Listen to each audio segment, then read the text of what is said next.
It's been a while since we've played a Star Fox game. 5 years, in fact. And ever since fans got a massive hit of nostalgia from the previously unreleased Star Fox 2, our rose-tinted glasses have been festering, waiting for the chance to do a barrel roll into space shooting glory.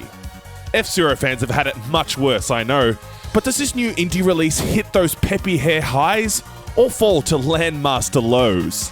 Let's find out in our latest episode of Should You Play Ex-Zodiac? If there's one thing this game executes exceptionally well, it'd have to be the flying controls.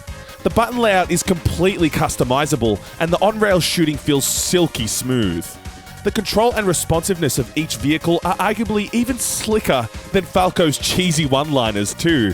Plus, the classic boost and barrel roll are great for weaving through enemy assaults, although not to the point where players can flat out nullify damage. Believe you me, I was still spamming the heck out of barrel rolls regardless, because, well, they obviously look hilarious, but some of the encounters get mighty intense. Oof. It's not the most difficult game ever, though the sheer number of enemies Ex-Zodiac throws out can be really overwhelming. In a good way, of course. Luckily, the limited utilities at your disposal, like the homing missiles and bombs, are trickled out at precisely the right times. Players can almost anticipate when the next drops will be, which allows them to strategize when and where to use their temporary power-ups. That's not to say the primary laser beams are a flaming piece of garbage, because they're definitely no slouch. It rather just goes to show how well this game's levels are designed, that's all. Speaking of levels, oh boy, they are juicy. Not only are they a feast for our old school gamer eyes, with a switchable modern/retro filter included, but simply because they're so much fun to play. Every stage feels incredibly unique aesthetically and design-wise, in conjunction with some totally super special awesome boss fights, which feature several different attack patterns and strategies. My only grievance is that some enemy fire can feel a little cheap at times. Like once I was shot by an enemy that had clearly been taken down. Thanks.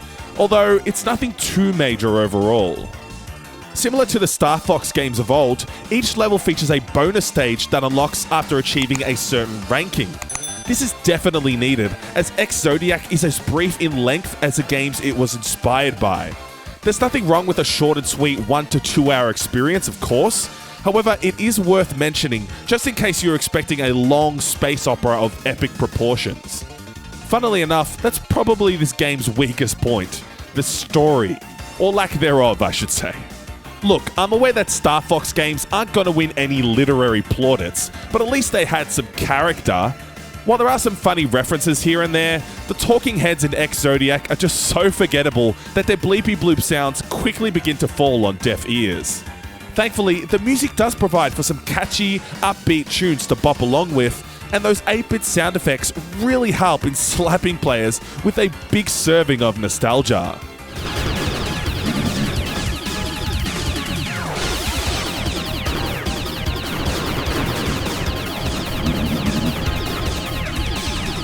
So, should you play Ex-Zodiac?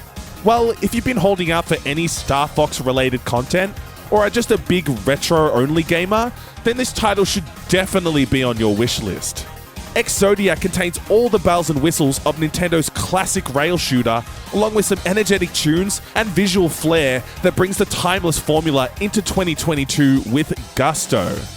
While the character and story presentation are very bare bonesy, the gameplay of Ex-Zodiac should be even better by the time it leaves early access in 2023 or 4.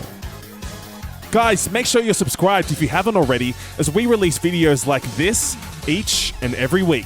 And be sure to check out thebetanetwork.net for my full written review on Ex-Zodiac.